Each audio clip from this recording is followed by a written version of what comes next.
Saya bilang justru Saudi sengaja demikian, agar jangan sampai dituduhkan kepada kaum muslimin. Kalau Suriah jelas dibantu oleh Arab Saudi, Palestina jelas dibantu. Nah ini ada politik berhadapan dengan orang kafir, punya politik tersendiri. Assalamualaikum warahmatullahi wabarakatuh. Bismillah, alhamdulillah, wassalatu wassalamu ala rasulillah. Ya, kita berdoa kepada Allah Subhanahu wa ta'ala. Allah memberi kekuatan, ketabahan, serta melindungi segenap rakyat Palestina yang selalu dalam keadaan susah, teman-teman, karena dalam masa penjajahan oleh Zionis Israel. Apalagi belakangan ini setelah serangan Hamas kepada Zionis Israel itu, maka Zionis Israel membalas dengan melebihi apa yang dilakukan oleh Hamas, ya, ormas ini, teman-teman. Tentu saja kita berharap ini segera berakhir, segera selesai, dan setidaknya dengan gencatan senjata. Dan di tanah air ini banyak sekali netizen yang bertanya-tanya apa bantuan Saudi, pemerintahan Saudi kepada rakyat Palestina. Karena banyak nih menjelas yang mencelah, bahkan ya mengolok Saudi Arabia sebagai negara Islam, ya, yang pusatnya Islam, tidak melakukan apa-apa. Tunggu dulu, teman-teman. Kalau teman-teman tidak mendengarkan bagaimana berita tentang bantuan Saudi Arabia, tentang bagaimana usaha Saudi Arabia dalam membantu Palestina, mungkin informasi tidak sampai kepada teman-teman semuanya. Dalam masalah Palestina tidak bisa gegabah, teman-teman. Dengan Saudi Arabia mengirimkan bantuan tentara, menyerang Israel, beri bantuan segala macam. Tidak bisa, ini masalah urusan politik. Tidak bisa menyelesaikan hanya dengan semangat-semangat saja, tapi tidak dengan di-backing dengan politik yang bijaksana, teman-teman. Karena apabila frontal menyerang Israel, tentu saja ini akan berdampak kepada kemaslahatan kaum muslimin di seluruh dunia. Karena Arab Saudi adalah pusatnya Islam, di mana ada Masjidil Haram dan Nabawi. Ini dua aset ini adalah aset kaum muslimin, di mana untuk haji dan umroh ini di sini kuncinya. Apabila terjadi serangan frontal dari Saudi Arabia ke Israel, bisa saja Israel mengirimkan rudal, ya kan? Mengirimkan rudal. Bahaya ini untuk kaum muslimin, akan terciptalah ketidaknyamanan, ketidakdamaian di sana, ya teman-teman. Seperti yang diceritakan oleh Ustaz Firanda dalam videonya, ya, bahwa bagaimana kebijaksanaan pemerintah Arab Saudi itu dalam meredam setidaknya. Kalau memberi bantuan kepada Palestina itu pasti, tapi bantuannya ini bagaimana caranya dia agar sampai tepat sasaran kepada rakyat Palestina. Berikut penjelasan Ustaz Firanda secara lengkapnya. Kita ini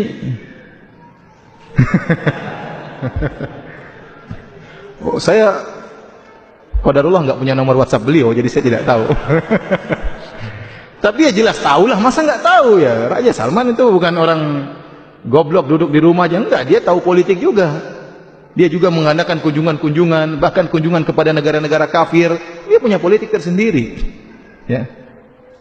Dia juga memandang maslahat dan apa? Dan mudarat. Bahkan jangankan negara Islam, negara kafir pun terkadang dia kunjungi kalau memang perkaranya apa? Berbahaya. Terkadang kita suudzon, saya contohkan sederhana. Sebagian dai di Saudi suudzon kepada kerajaan Arab Saudi. Contoh sederhana, waktu terjadi pengoboman di Perancis, paham? Sehingga sebagian orang meninggal dunia, maka Arab Saudi tatkala itu berduka cita istilahnya, ya, sampai sebagian sebagian bangunan tinggi ada gambar bendera Perancis, ya. Orang mungkin berpikiran, ngapain Saudi seperti itu? Kalau saya berpikiran positif, saya bilang justru Saudi sengaja demikian, agar jangan sampai dituduhkan kepada kaum muslimin. Buktinya pusat kaum muslimin berlepas diri dari perbuatan tersebut, paham? Dengan demikian kaum muslimin yang ada di Perancis tidak mendapatkan kemudaratan lebih, karena begitu ada bom pasti yang dituduh apa? Kaum muslimin. Begitu Arab Saudi menunjukkan dia berlepas diri dengan cara dia, maka maksudnya demikian, agar tidak memberi kemudaratan kepada kaum muslimin dan tidak bisa menjadikan kaum muslimin semakin diintimidasi di sana. Sebagian dai ngapain gitu, lihat Suriah parah, ngapain kita pikirkan Perancis? Bukan begitu, ini politik. Kalau Suriah jelas dibantu oleh Arab Saudi, Palestina jelas dibantu. Nah, ini ada politik berhadapan dengan orang kafir, punya politik tersendiri. Punya politik tersendiri. Sebagai contoh, pernah pemerintah Arab Saudi dengan tegas mengeluarkan dalam pengumumannya resmi, tidak boleh seorang pun ke Suriah. Tidak ada boleh penduduk Saudi yang ke Suriah. Seorang, Saudi kayak apa, masa mendukung Syiah dan macam-macam. Bukan begitu, ini politik. Kasusnya beda, kasusnya Suriah itu ada pemerintah yang sah menurut undang-undang dunia, yaitu Bashar Assad, kemudian ingin digulingkan oleh rakyatnya.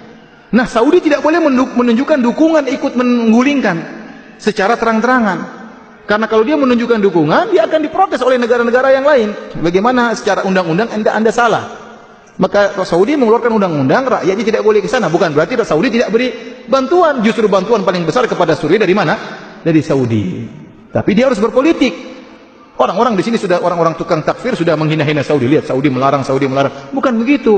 Dia bantu, dia punya bantuan besar. Tapi dia punya cara sendiri agar bisa berpolitik supaya bantuan tersebut bisa sampai. Berbeda tatkala di Yaman. Di Yaman ada pemerintah yang diakui, kemudian diberontaki, maka minta tolong, ya Saudi bantu terang-terangan. Tidak ada masalah. Di mata undang-undang dunia nggak ada masalah. Ya. Tapi kalau Saudi bantu terang-terangan kepada Suriah, bermasalah.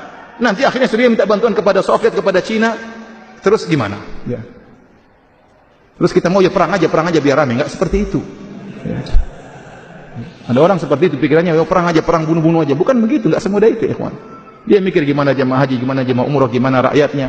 Kalau Anda ingin tahu nuansa jihad orang-orang Saudi tinggi sekali. Orang-orang Saudi itu ingin perang semuanya. Sampai saya dengar ceramah, kita ingin ada rudal dari Iran masuk ke Riyadh, kita ingin. Saya bilang begitu di televisi. Banyak mereka ingin jihad, tapi tidak boleh. Sudah ada tentaranya, ente bagian doa saja. Sudah tentaranya. Ya. Sampai saya ada surat, ada orang ditangkap di penjara di Qasim kalau nggak salah. Dia kirim surat sama pemerintah. Saya memang ini, tapi saya ingin dibebaskan, saya ingin perang. Saya ingin perang, tolong izinkan saya perang. Saya ingin berjihad, ingin mati syahid. Tapi tidak diizinkan. Sudah ada apa? Sudah ada yang lainnya. Jadi maksud saya, ya, kita harus melihat masalah dan apa? Dan mudarat. Raja Salman tentu tahu, ya.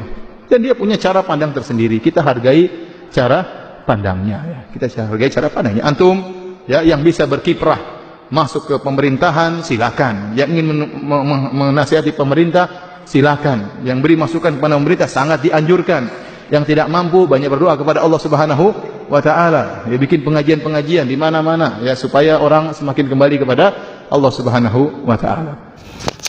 Ya, teman-teman, semoga dengan video ini maka agak teredamlah bagaimana pemikiran netizen Indonesia itu terhadap sikap politik Arab Saudi dalam menghadapi atau mensiasati konflik-konflik di negara-negara Islam yang seperti Suriah, Palestina, dan yang lain-lain. Mereka, Saudi Arabia, tidak tinggal diam. Bantuan mereka banyak, sampai ke Indonesia juga ada, teman-teman, di saat-saat Indonesia membutuhkannya. Ya, karena pemerintahan Saudi Arabia itu kan pusatnya Islam, jadi tindakan-tindakan yang sikap-sikap politik yang diambil itu memang harus bagaimana menjaga kemaslahatan kaum muslimin di seluruh dunia, agar ya sikap dari Saudi Arabia akan mencerminkan bagaimana sikap kaum muslimin terhadap suatu isu permasalahan dunia ini, bagaimana cara menjaga kaum muslimin agar tetap aman, damai, dan menjalankan ibadah seperti biasanya, aman tanpa gangguan. Ya, terima kasih teman-teman sudah menyimak. Semoga video ini bermanfaat. Assalamualaikum warahmatullahi wabarakatuh.